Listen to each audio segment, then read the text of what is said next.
देखिए, भारतीय जनता युवा मोर्चा मुंबई द्वारा मुंबई के 36 विधानसभाओं में हम करियर दिशा नामक एक करियर काउंसलिंग कार्यक्रम, उसका एक शुरुआत आज हमने चांदीवली विधानसभा से हमने उसकी एक शुरुआत का बिगुल बजा दिया है। और जैसे आपने देखा कि आज सैकड़ों युवाओं का एक सैलाब यहाँ पर था। और कहीं ना कहीं हम युवक ये सोचते हैं कि मुंबई के जो युवा वर्ग हैं उनका भविष्य उज्जवल होना चाहिए, इसमें हमारा भी कुछ योगदान होना चाहिए। इसलिए उनको सही दिशा देने के लिए ये कार्यक्रम मुंबई भर में हमने उसकी शुरुआत आज से कर ली है और दिसंबर 15 तक मुंबई के सभी 36 विधानसभाओं में हम ये करियर दिशा का जो कार्यक्रम है, जिसको हमने 4 भागों में डिवाइड किया है, उसे हम लोग पूरे सभी असेंबलीज में ऑर्गेनाइज करने जा रहे हैं आगे चल के। आपने किस तरह से बच्चों का इंटरेस्ट देखा इसकी तरफ, क्योंकि ऑर्गेनाइज काफ़ी प्रोग्राम किए जाते हैं, लेकिन बच्चों को किस तरह आप इस तरफ इंटरेस्ट होते हैं, वो कितना इंटरेस्ट है, किस तरह का ध्यान और किस तरह देखा है? देखिए, बच्चों का इंटरेस्ट तो सबसे ज़्यादा जो हमारे करियर काउंसलर जो सम्माननीय केतन सोनी जी, जो मुंबई के one of the best career counsellors में गिने जाते हैं, वो मुंबई युवा मोर्चा के सब सेशंस लेने वाले हैं। और आज आपने देखा रहेगा किस रुचि से एक इंटरैक्टिव वे में उन्होंने बच्चों को जोड़े रखा अपने पूरे क्लास के अंदर, और एक पढ़ाने का तरीका जिससे 2 वे इंटरेक्शन से उन्होंने लोगों को पढ़ाया और एक हंसी मजाक करते करते ये पूरा सेशंस के आगे बच्चों को भी समझ में आया और उनके पेरेंट्स को भी समझ में आया कि किस दिशा में अपने बच्चों को जाना है और आगे करियर बनाना है। तो इस करियर स्पीच में किस तरह से जो जगह-जगह पर 15 तक ये स्कूलें आने हैं, उसमें बच्चों को किस तरह इस लेकर आने की आपकी योजना होगी, और क्या ये कॉलेज और स्कूल के बच्चे होंगे या फिर किस तरह से उन तक आप?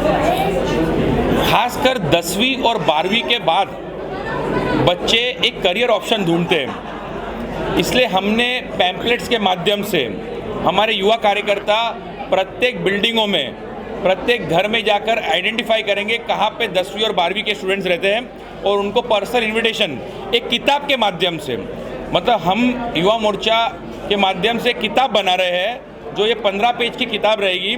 उसमें आगे इनविटेशन रहेगा पहले पेज पे, करियर दिशा नामक किताब, और किताब के अंदर जो करियर के बारे में 10वीं 12वीं के बाद आपको क्या करना चाहिए, ग्रूमिंग के बारे में स्टूडेंट्स के, मोटिवेशन के बारे में, जॉब्स के बारे में, कॉम्पिटिटिव एग्जाम्स के बारे में ऑलरेडी क्लियर और डिटेल्ड मेंशन उस किताब में रहेगा, ताकि बच्चों को उसका फ़ायदा भी हो। अगर तेजिंदर जी बात करें आपके समय की, तो आपको किस तरह लगता है आप उस टाइम इस मोटिवेशनल स्पीच चाहते थे लेकिन मिल नहीं पाता? आज भी बच्चे जिस तरह से गूगल पे, यूट्यूब पे सर्च करके इस तरह की स्पीच लेते, लेकिन युवा मोर्चा मुझे मौका दे रहा है जहाँ पर वो 3 से 4 घंटे बैठ कर इस तरह से मोटिवेशनल स्पीच सुन पाए। मेरा मुंबई के सभी जो युवा वर्ग है, खास करके 10वीं और 12वीं के बच्चों से ये निवेदन है कि युवा मोर्चा मुंबई के कार्यकर्ता आपके दरवाजे तक आ रहे हैं, आपसे मिलने, आपसे आह्वान करने कि हम युवक चाहते हैं कि आपका भविष्य उज्जवल हो, इसलिए आप भी योगदान दीजिए इसमें और थोड़ा समय निकालकर एक गंभीरता से इस विषय को लीजिए और खुद के स्वयं के करियर के लिए, जो युवा हम बोलते हैं हमेशा कि देश का भविष्य है, तो ये भविष्य को आगे बढ़ाना है हम सबको मिलकर।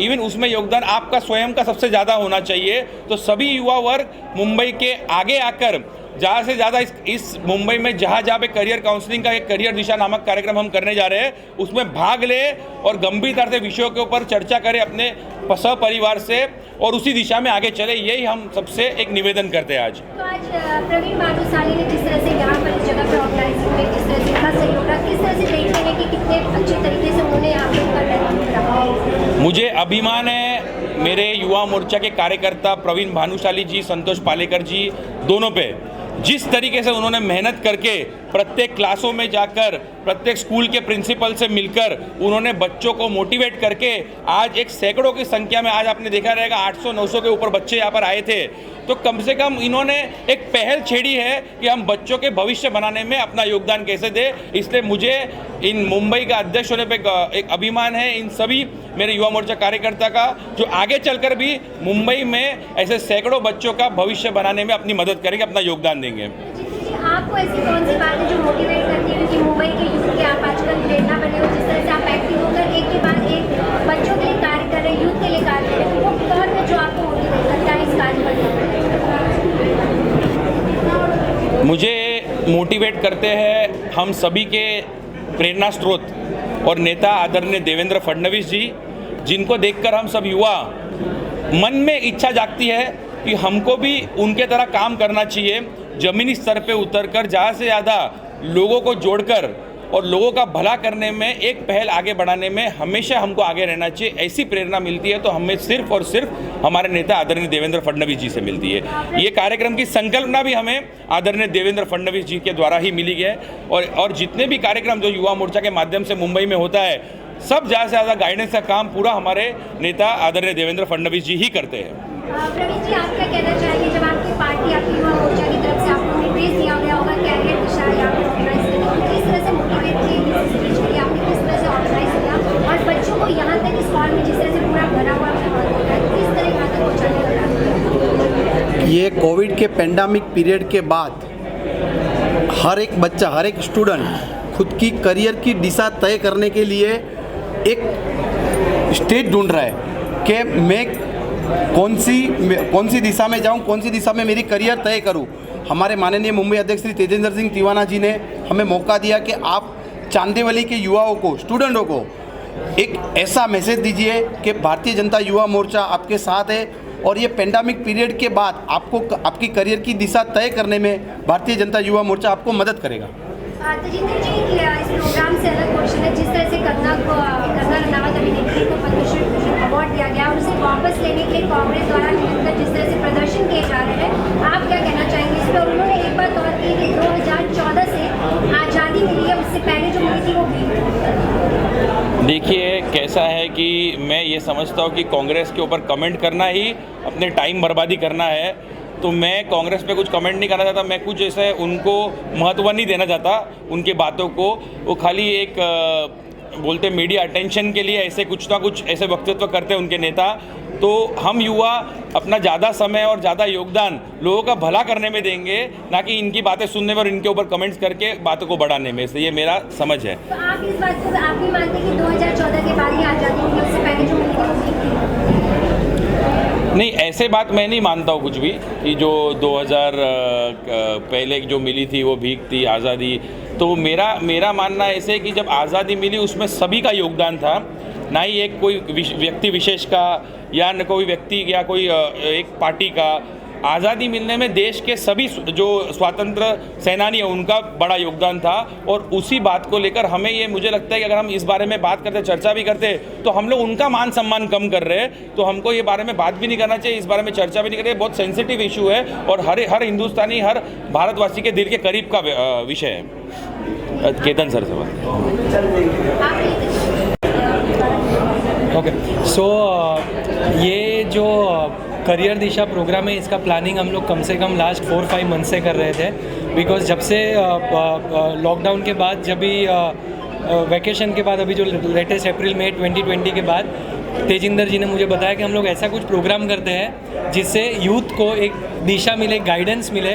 बिकॉज बहुत सारे स्टूडेंट रियली अभी भी ऐसे हैं, बिकॉज जहाँ पर भी मैं भी करियर गाइडेंस के लेक्चर लेता हूँ, सो हम लोग भी शौक में रहते हैं कि स्टूडेंट्स को आज की तारीख में भी, जैसे आपने तेजिंदर जी को बताया कि आपके समय में कोई गाइडेंस नहीं था, तो रियली हमारे समय में कोई गाइडेंस नहीं था, बट आज जो बच्चे लोगों को गाइडेंस मिल रहा है और आज जितने स्कोप्स भी अवेलेबल है इंडिया में एजुकेशन में, सो सबसे बढ़िया प्लेटफॉर्म है जिससे उनको ये नॉलेज भी मिल रहा है। एंड ये हम लोग, जैसे तेजिंदर जी ने बताया कि हम लोग 36 विधानसभा में टिल दिसंबर या जनवरी, बिकॉज ये जो सेशन है, ये जो प्रोग्राम है, उसका महत्व एग्ज़ाम के पहले ही होता है। बिकॉज इट मोटिवेट स्टूडेंट्स कि वो लोग भी ज़्यादा पढ़ाई करें और अपना बढ़िया करियर बनाए।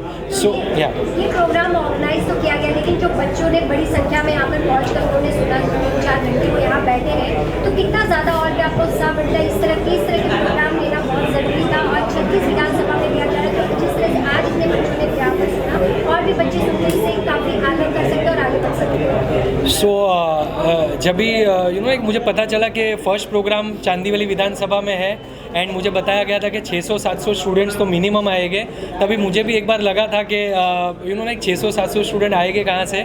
बट बिलीव मी, पालेकर जी और भानुशाली जी ने जो मेहनत की एंड जो स्टूडेंट्स, मैंने आके क्राउड देखा कि आधे स्टूडेंट्स हॉल के बाहर बैठ के सेकेंड स्क्रीन में भी देख रहे थे। So it was fantastic response. और अगर ऐसा ही रिस्पॉन्स रहा तो मुंबई के हर एक यूथ तक हम लोग पहुँच के उनको मोटिवेशन, गाइडेंस और जो भी रिक्वायरमेंट है वो सब हम लोग हमारे माध्यम की तरफ से देंगे। दर्शकों को मोटिवेट के लिए अगर बात करें तो कुछ ऐसी लाइन जो उनकी लाइफ को काफ़ी अच्छा बना सकती है, वो निकल जाती है। सो मैं एक ही लाइन में हमेशा बताता हूँ कि कोशिश करने वालों की कभी हार नहीं होती है।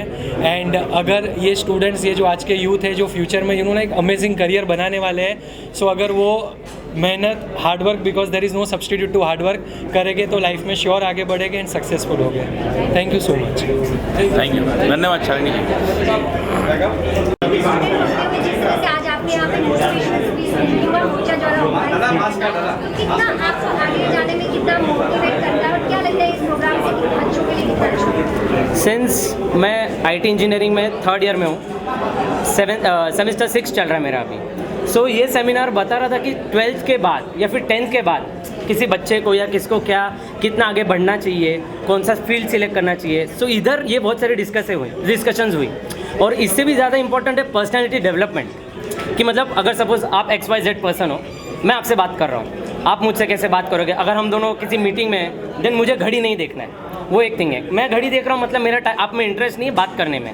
सो ये सब चीज़ें, आपका बात करने का तरीका, जैसे मैं फॉर्म खड़ा हूँ, स्ट्रेट मेरा सीधा ध्यान है। So that's the thing. So ये सारी चीज़ें इधर स्टूडेंट्स लोग को बताई गई थी।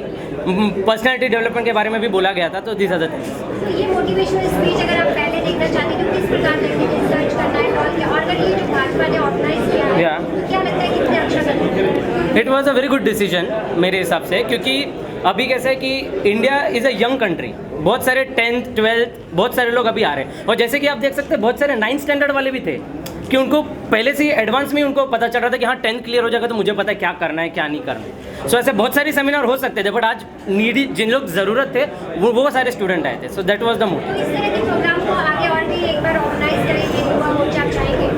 हाँ, बहुत अच्छा होगा अगर युवा मोर्चा हो, बीजेपी अगर कर रही है अच्छा काम स्टूडेंट्स के लिए तो अच्छी बात है, क्योंकि बाकी सब देखने जाएंगे स्टूडेंट्स को इतना इंपॉर्टेंस आजकल नहीं मिल रहा है। और स्टूडेंट्स का इंटरेस्ट भी मतलब कि करियर से हटके कि अभी करंटली क्या चल रहा है, ऑनलाइन चल रहा है, क्यों इतना ध्यान देना है। तो ये भी एक पर्सपेक्ट था, ये भी एक डिस्कशन हुआ था कि ऑनलाइन है तो भी नहीं, स्किल्स ज़्यादा इंपॉर्टेंट है। तो इधर ये भी टॉपिक डिस्कस हुआ था कि skills are the most important thing rather than the degree और the course you are doing. या थैंक यू। क्या कुछ सीखा आपने, क्या कुछ समझा? अबे पीछे आवे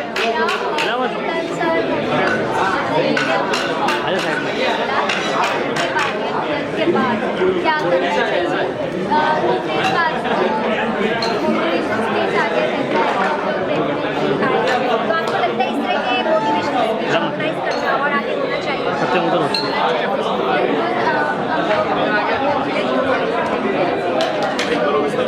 क्या आपको बहुत अच्छा लगा। 10th के बाद हम लोग क्या क्या कर सकते हैं उसके बारे में बहुत कुछ जानकारी मिली। ऐसे कार्यक्रम होने चाहिए। Thank you.